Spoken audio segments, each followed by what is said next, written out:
You can't control someone who knows who they are, who knows what they want, who knows what's meant for them. So if there's someone who is supposed to be powerless, like in the Acts of Paul and Thecla, starts off this absolutely powerless girl in the world around her, and yet somehow by the end of it, she baptizes herself and becomes what everyone said she could not be. She becomes a minister, which was unheard of at that time. But it's because she knew from within her that's what was meant for her. And she was aligning that with the outside world around her. She was aligning that knowing and taking action on it. When you know who you are a threat to the systems of power that exist in the world. Welcome to Mind, Body, Spirit, Food. I'm Nicki Sizemore, and in this podcast, we explore how food connects us and sometimes disconnects us to our minds, bodies, spirits, the earth, and our communities. This is a space dedicated to bringing more presence, intention, ease, and joy into the process of feeding ourselves. Let's dive in. Hello, my dears, and welcome back to the show. I think that today's episode is the most powerful episode I've recorded yet. It is such a good one. I just recorded and I'm still buzzing from this conversation. I speak with feminist theologian Meggan Watterson, who is one of my favorite writers and thinkers. She has a Master of Theological Studies from Harvard Divinity School and a Master of Divinity from Columbia University. She's the Wall Street Journal bestselling author of Magdalene Revealed, and she recently released her new book, The Girl Who Baptized Herself. I could not recommend these books more. I want to start by saying that in this conversation, we talk about principles of early Christianity before the 4th century when Roman Emperor Constantine institutionalized Christianity and made it the emperor's religion. But it doesn't matter what you believe or what you don't believe when it comes to religion. This conversation is ultimately about personal power. However, it's important to look back to history to see how the powers that currently shape our world came to be, and also what was left out. Throughout the conversation, the theme of embodiment kept percolating up, and how embodiment is directly linked to personal power. That was a connection that I hadn't made. We also talk about the concepts of rage versus love and how a rage can fuel our love. And we dive into the concept of nourishment. Meggan describes how followers of the early Christ movement had to meet in small groups, often in supper clubs, to avoid Roman persecution. As she states in her book, The Girl Who Baptized Herself, the communities and groups of the early Christ movement had no form of hierarchical leadership. And according to scholars, they actually had little interest in telling one another how to practice their faith or what to believe. Again, their focus was on feeding one another, literally and metaphorically. They nourished the members of their community. Meggan talks in this episode about the alchemy that happens when we come together to break bread in community with one another, and how this kind of nourishment isn't just a physical nourishment, but it also has the opportunity to be a soul level nourishment. Even deeper, it creates that safe space for us to feed our imagination and fuel our creativity in order for us to find the true self inside, for us to come out into the world as more true versions of ourselves. I have a feeling this conversation is going to stick with you for a long time. I know it will for me. If you enjoy the episode, please share it with your people. And I'd love to hear your thoughts over on Substack. I'll be sure to include a link to the newsletter. Love to hear what you think about today's show. Share it with your people. You can also support this work by becoming a subscriber to that newsletter, Mind, Body, Spirit, Food, where I share weekly recipes, dive into some of these concepts further. All of the recipes, by the way, happen to be gluten-free. I know Meggan shares her own gluten-free situation in the conversation. And as you'll hear in the conversation, I have a new book coming out called Mind, Body, Spirit, Food that is now available for pre-order. Pre-orders are incredibly important and meaningful for authors. So an easy way that you can support this ad-free work is to also pre-order that book. It'll come out January 13th, but so grateful for all of you who have already pre-ordered, and so grateful for all of you who are paid subscribers to the newsletter, because as I mentioned, this is ad-free work. This is community-funded work. It literally couldn't happen without you. If you appreciate it, it's just a few bucks a month and you'll get access to the full recipe archives, bonus content, you get to request recipes, and a whole bunch of other fun perks. All right, my friends, let's dive into this show.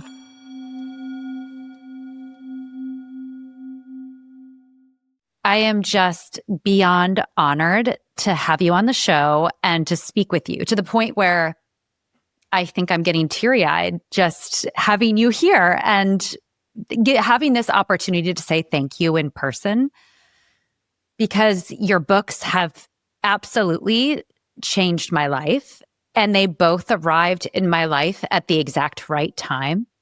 So I just wanted to express that before we jump in. Thank you. It's such an honor, and I cannot wait to see where this conversation takes us. Thank you. Thank you for inviting me. I'm going to start by asking you the first question that I ask all of my guests. And this is just so we can get a little context of who you are. And that is, what is your cultural upbringing and how has that influenced your relationship to food? So my mom was briefly but intensely single. And that sort of characterized, I would say, the culture of my upbringing was this kind of rushed, stressy food made under duress, working mom. She was single and then remarried, but it was always that same sort of energy. And then coupled with that, I had celiac, but didn't know it. Oh. So sitting down to eat was like playing Russian roulette every night. There was so much confusion and mystery around what would cause those intense stomach aches.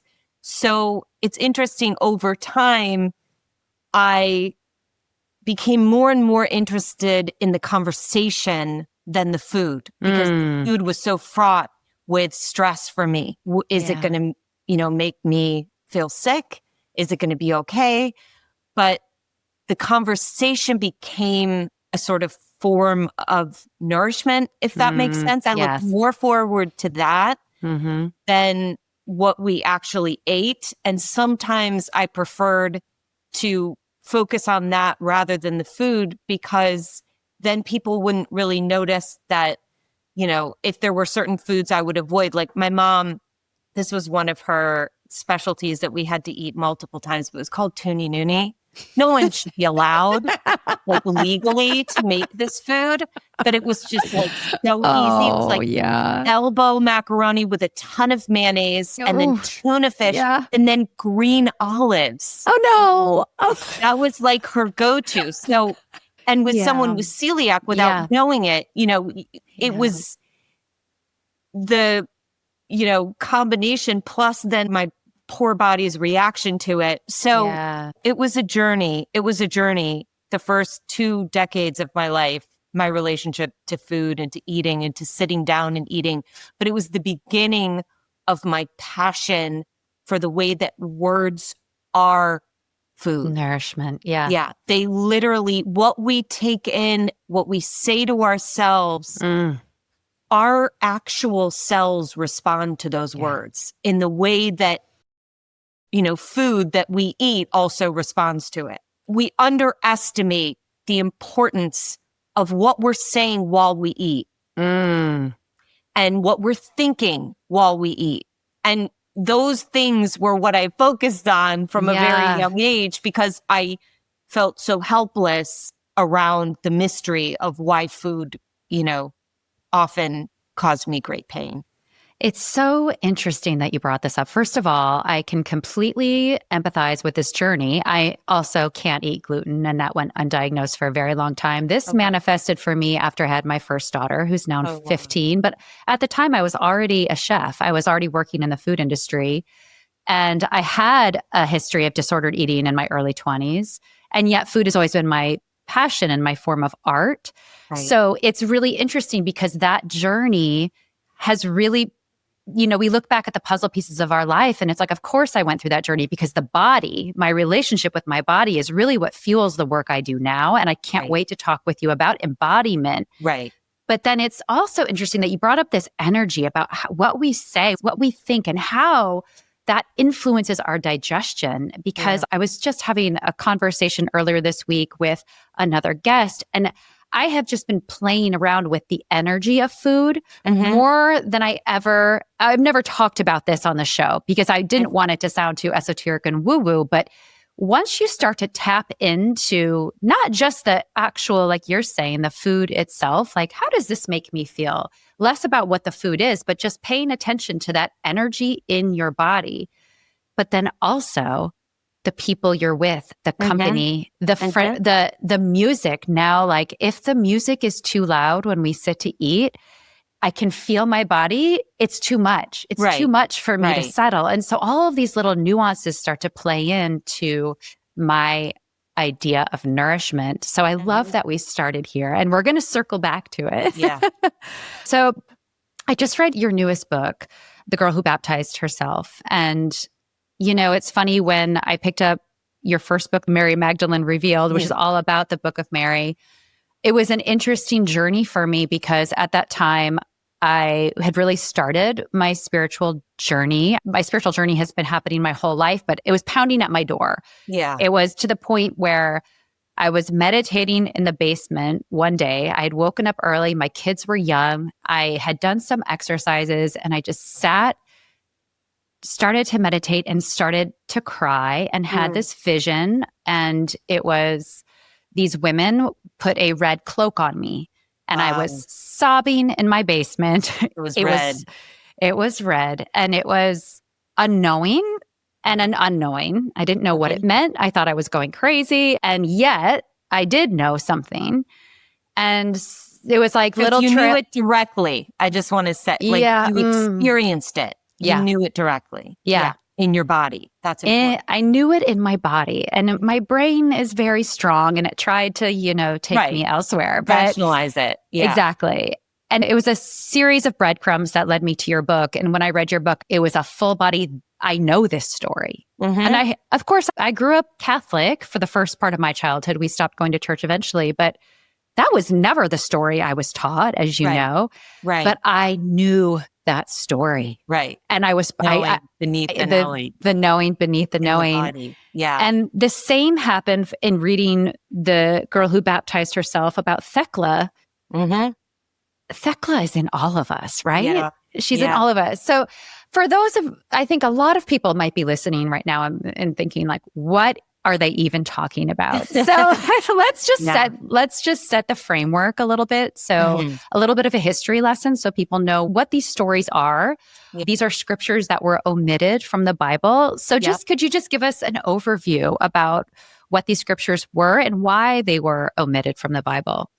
So when I was in seminary, I was really enraged and also elated to find out about a series of scriptures that were omitted during the codification process of the New Testament, which began to take place in the 4th century. So there were scriptures like the Acts of Paul and Thecla and the Gospel of Mary that were deemed apocryphal at that time by a group of exclusively male bishops in the 4th century under Constantine, who had ordered for the bishops to come together for this reason, to begin to create an institutionalized version of this Christianity that was being practiced for hundreds of years before it. So those scriptures that were omitted were deemed at that point apocryphal. And that word apocryphal is so fascinating to me because it means of doubtful authenticity. And why I think this is so relevant and important to what we're saying and to, each one of us right now is that what unifies, what connected these scriptures that were excluded were comments, teachings, and explicit remarks about the importance of our relationship to our body. The Gospel of Mary has a whole section on how important our relationship is to the body. And also the knowing, or the gnosis, which is the Greek word. And this is what I was referring to when you were talking about that red, mantle being placed on you. That word gnosis in Greek translates as direct knowing. So it's not something you learn from someone else, or that someone else can teach you and give you. This is knowing that can only come from direct experience. It's knowing that you recognize in the way that you described when you encountered maybe the Gospel of Mary in my work, or the Acts of Paul and Thecla. It's like you knew there had to be more to this story. You knew there had to be more to Mary than this idea that she's the penitent prostitute, right? You just knew it. But how did you know it? And with what's that faculty of knowing? These scriptures that were excluded focused on that faculty of knowing. They referred to it as the spiritual eye of the heart, or in Greek, it's nous. So I became absolutely obsessed with that, and felt immediately that it was the reason why I had felt so compelled to come to seminary, because I knew I was never going to be formally ordained or lead a congregation, because I believed in these scriptures that were excluded in a way where they were authentic to me.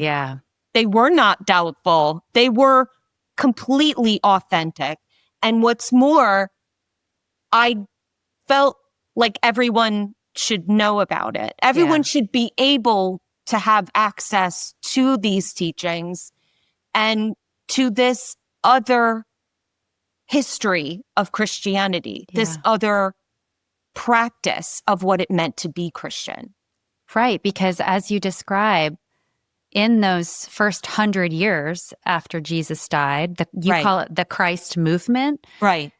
It wasn't an institutionalized religion. It wasn't even, it didn't even feel like there was much dogma associated to it. It felt like it was at least in reading your books, that it was this reciprocal curiosity. And what was the thing that really was like lit up my soul, because this is my mission here in the work I do with food, is to help people find sovereignty around food, but that extends further. And the core of both of these teachings is that our bodies were divinely human and we're divinely divine. Right. We're it's both and. And it's both and. It's both and. And that the knowing doesn't arrive via some guru or some person who's higher or above us or greater than us. It arrives by going deeper and further inward. And then why I think especially today, now, right? Because these scriptures emerged after World War II. They were found in a treasure trove referred to as the Nag Hammadi scriptures, or the Gnostic Gospels. But it was confused for years among scholars, or I feel like it was a bit misleading to think that these scriptures pointed us to a different tradition, right? Like the Gnostic tradition. Right.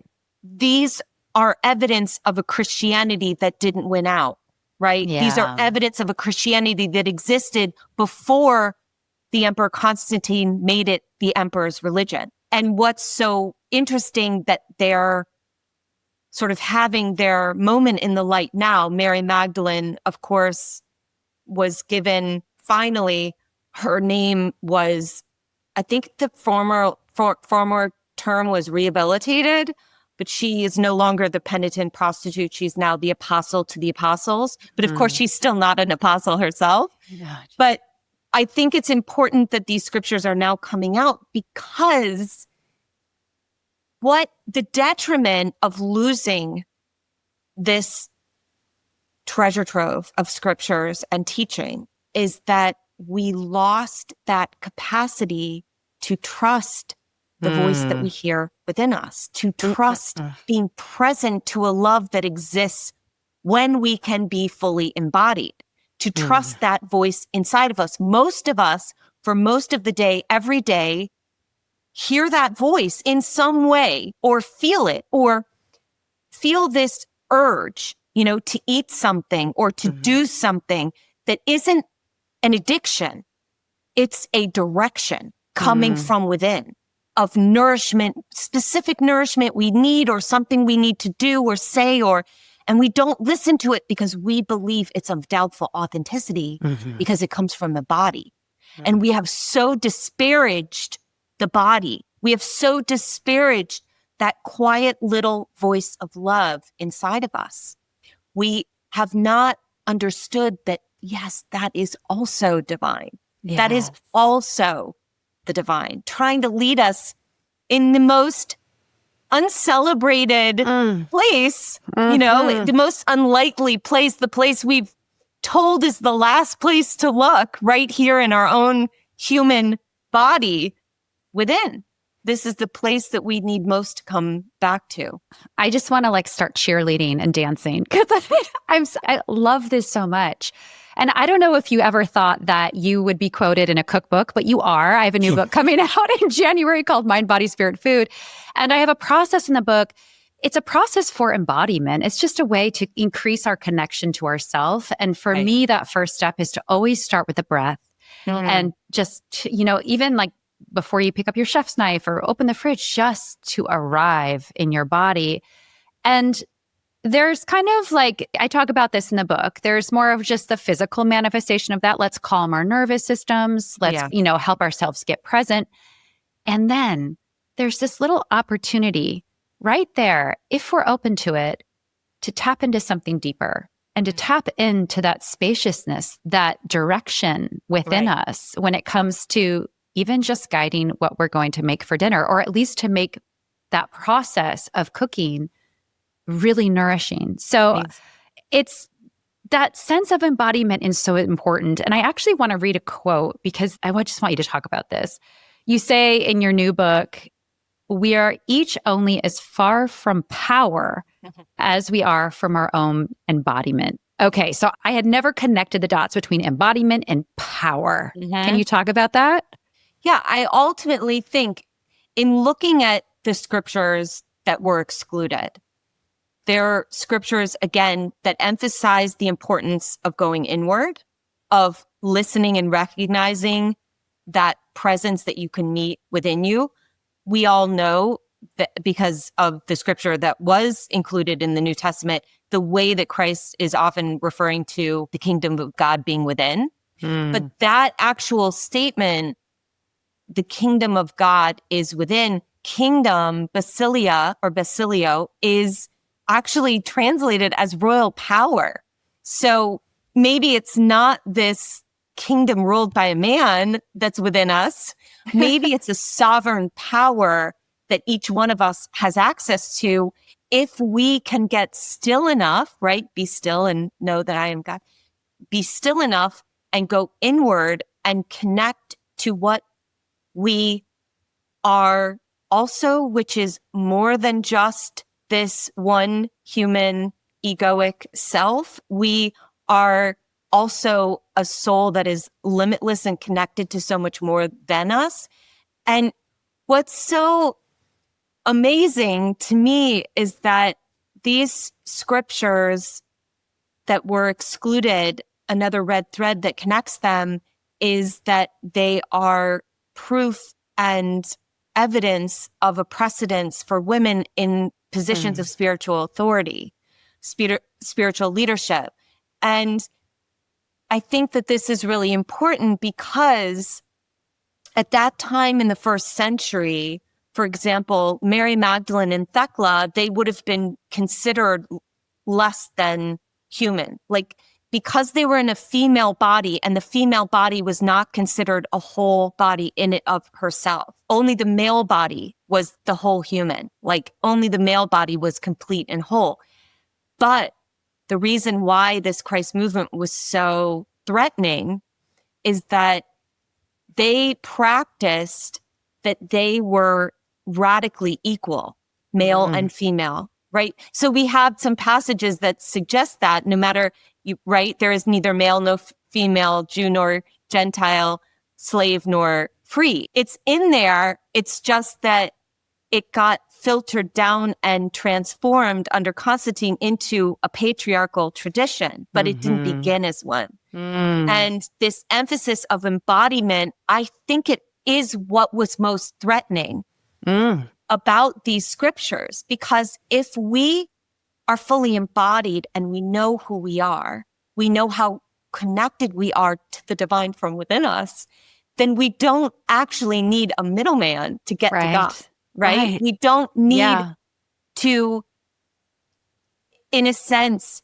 prove or provide evidence of our worthiness to someone else. We have direct access to what is true and meant for us from within us. So it's completely liberating and empowering, but you can't control it. So, so essentially in the 4th century, Constantine took this Christ movement and decided to make it the emperor's religion. And in doing so, he essentially, like you said before, turned it from a very non-hierarchical society situation. It was like a movement challenging the unjust structures of power in the Roman Empire. It was challenging it. And under Constantine, it reinforced it. It deified those unjust power structures that say that the male is more holy than the female, that the soul is more holy than the body, that, you know, somebody who is married is more sanctified than someone who is single. You know, all of those binaries that still hold weight, you know, like the virgin, the whore, all of these dualisms and binaries that still affect women and girls the world over. They were formed at this time. They were codified into a tradition that was really the antithesis of what Christianity was practicing before then. To be a Christian before it became a tradition in the 4th century was to be put to death. Like that's how threatening it was. The Christ movement was a seditious movement. And if you were caught being Christian, you were put to death. That's how threatening it was. Because you can't control it. You can't control someone who knows who they are, who knows what they want, who knows what's meant for them. So if there's someone who is supposed to be powerless, like in the Acts of Paul and Thecla, starts off this absolutely powerless girl in the world around her, and yet somehow by the end of it, she baptizes herself and becomes what everyone said she could not be. She becomes a minister, which was unheard of at that time. But it's because she knew from within her that's what was meant for her. And she was aligning that with the outside world around her. She was aligning that knowing and taking action on it. And that's why it's dangerous. Because then you can't be manipulated into believing that you are smaller, weaker, you know, that you're just meant to accept the little scraps of power that you get. When you know who you are a threat to the systems of power that exist in the world. And I feel like we are seeing this in present day action so viscerally. And so this going within and this embodiment feels to me, it's so timely, so important. Like, even though the activism, all of that is important. But as you distinguish, while the rage is so critical, we need that rage to fuel, to see where our boundaries are. When we act from that rage, that's where violence ensues. So it's like, let that rage be the catalyst, but then we need that moment of quiet so that we can actually act from the love. I know we're kind of getting off tangent, but I'm just fascinated by this. To act from the love, what does that look like? What does that feel like? So I like to understand rage as information. really critical information. And it's healing for us, especially as women. It's really important for us to understand that good does not mean obedient. Mm-hmm.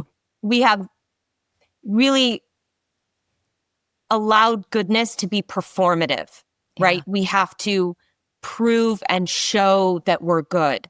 Look at how good we are by sacrificing what we desire, by sacrificing what we truly want, what we need, what we deserve, what we have every right for. Yeah. So for me, it's so critical to allow ourselves to feel the rage that we have to feel if we're alive, because the rage allows us to understand really viscerally that we're not separate from someone else's suffering. We're not separate.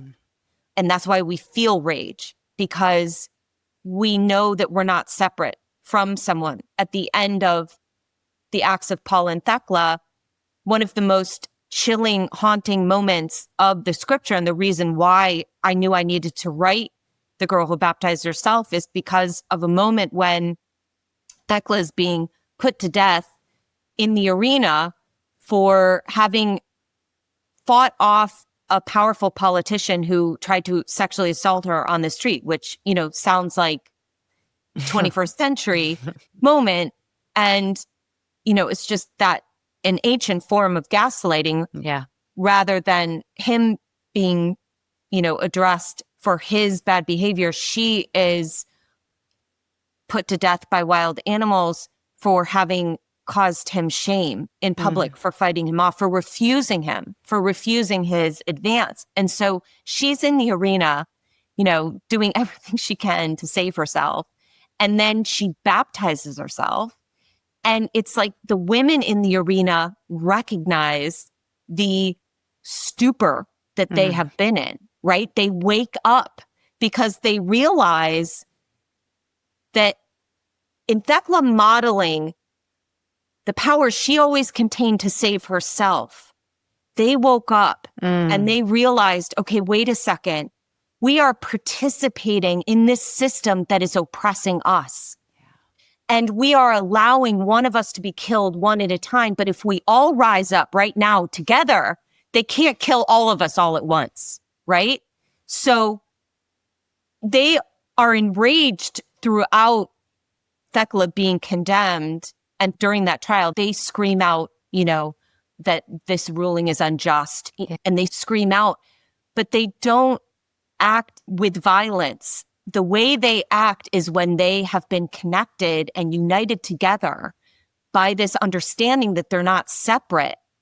And when they see her baptize herself, they suddenly, in this incredible moment of like scrappy love, they, you know, reach into their pockets and they start throwing into the arena whatever they happen to have on them: rose petals, cardamom, nard, and they lull the animals to sleep and they help. So that's moving the way love might ask us to move. It's joining in. It's taking action on what they know to be true, which is that they're not separate from Thecla, and that if she is suffering, they are suffering. And that once they remember that and they stand up and they act in alignment with it, Thecla is saved. And the scripture says, and the women all cried out in a loud voice as if from one mouth.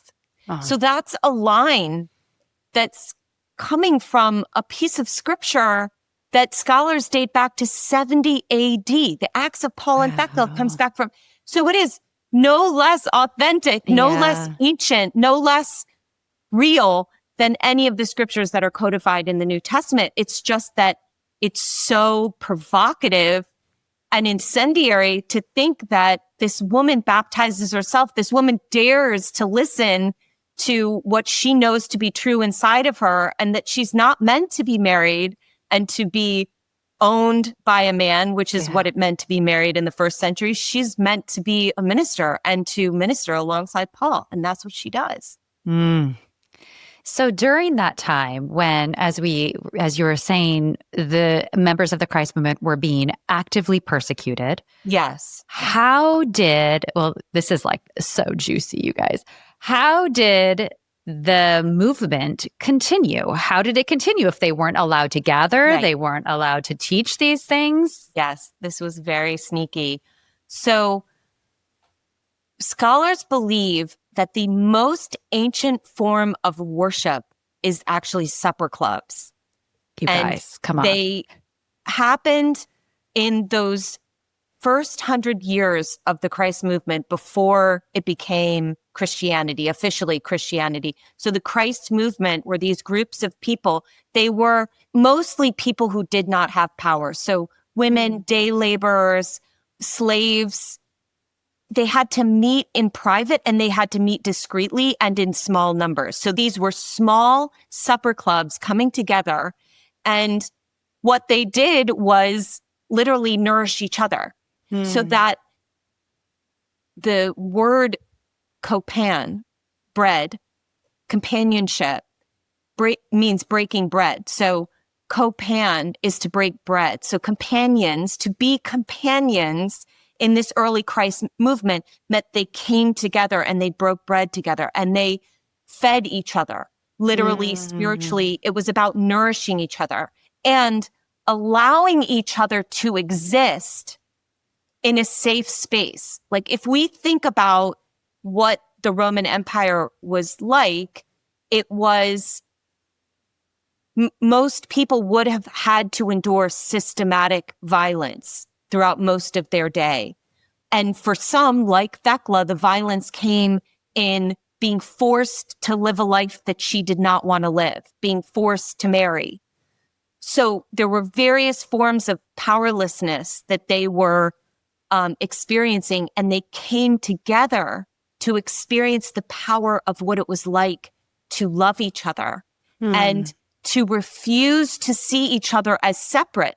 Because if we think again of the very entrenched sort of caste system, the ranking, the way that the Roman Empire understood someone's worth and power in the world, it was, women and slaves were down here and the emperor is way up here at the tippy top, and no one was above the emperor, not even God.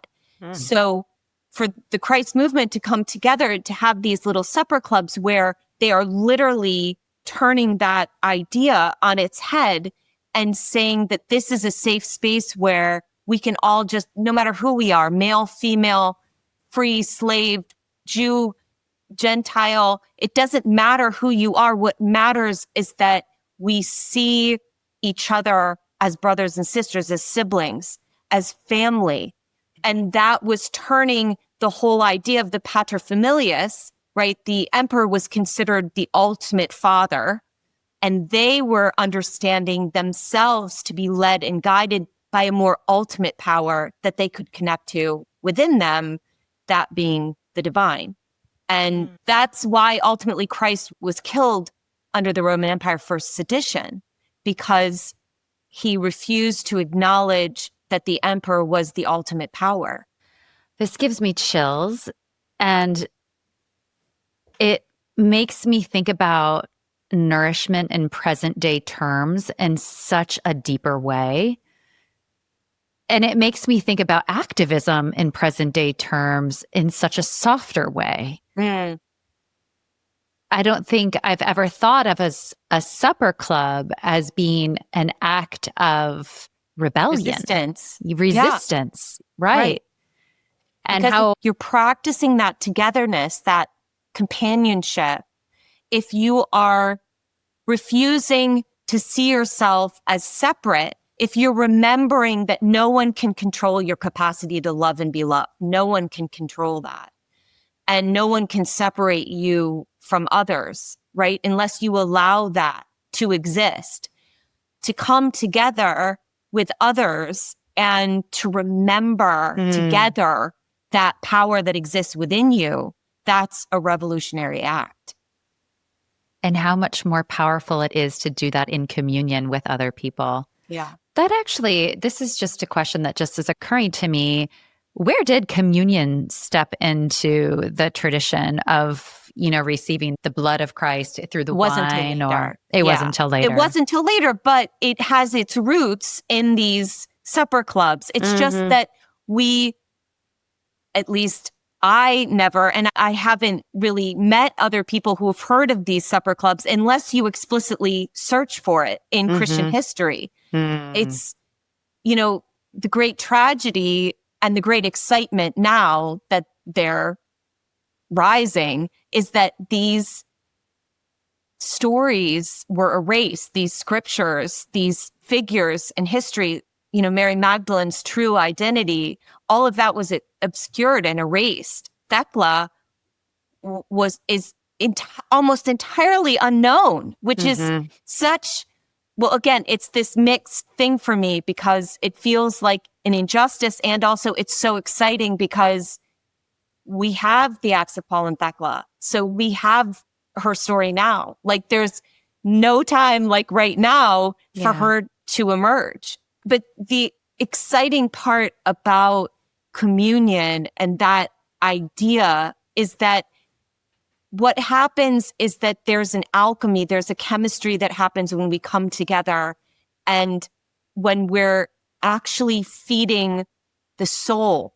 It's acknowledging that we can't live on bread alone, right? Like we literally cannot just exist on that level. We also need to be fed on a more discrete, unseen level. We need to nourish the soul and our imagination and the ways that we can express our activism, express our love, express our desire to imagine a world where we might all be considered worthy and where we all might be safe and held and fed. We need those moments, those circles, those supper clubs where we feel safe enough for the imagination to really, really thrive, to come up with new ideas, new answers, because the old ones aren't working, right? And they do exist because we all can imagine it in our heart. Yeah. We all can imagine a world where everyone is loved. It's just, we have to do the work of going inward, and we have to accrue the courage that it takes to really listen and then act on that presence of love that we encounter when we go within. I just want to kind of end there because I feel like everyone's going to walk away with a new idea of what it means to gather in communion, to have a supper club, which can be, I think, for many of us, just a fun thing we do. Let's get together and cook. But what if we brought a deeper level of nourishment into these situations? How could that benefit us? And as you said, at least for me personally, I know my creativity thrives when I'm in a state of safety or inspiration. Right. My creativity does not thrive when I feel threatened and angry. Right. And so to come together in these safe spaces to imagine what solutions are possible is just so magical and yet so applicable, right? Right. And what we could imagine for our own lives as well, because there's a synergy and a synchronicity between the two. What we desire most for ourselves somehow touches the world around us as well. Just in the way that Thecla gives the women in the arena permission to finally act on their power once she's acting on hers. So it's also this question, you can come together with others and really ask yourself, what do I desire if I'm no longer pleasing anyone else, right? Like how have I been really tending to the expectations of everyone around me versus trying to tend to that true desire that my soul has been pressing me to finally begin to express or to do in the world right now around me. That the two, I've never been convinced that going inward is somehow selfish and insular. My experience has always been the farther in, it's like the farther up. That ascension, the true ascension is going further inward. And the more you go inward and meet with the truth of what you really need to do, you somehow, in the completing of it, you answer some great need in the world around you. I want to say thank you for that validation, because sometimes the going inward does take a pause, and it does take quiet, and it does take, maybe, at least for me, it took a bit of separation for a minute, because I had to feel, I had to find, what did I actually desire and what did I need? So I just want to say that. And then that's my path. That's this work now. This is all coming through that separation that I went through. So thank you for naming that and saying that. And thank you so much for this beautiful conversation, for the work you do. You are such a light and such an inspiration of mine. And I have no doubt for a lot of the people who are listening to this show. So from my heart to yours, thank you. Thank you. Thank you for all you do as well.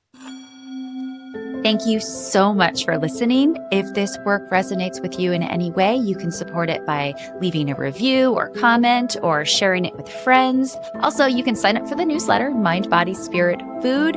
And by becoming a paid member for just $5 a month, you help fund this entire project. Thank you so much to all of you who are already subscribed, especially to those paid subscribers. This work could not happen without you. I'm Nicki Sizemore, and as always, remember to nourish yourself with intention and love.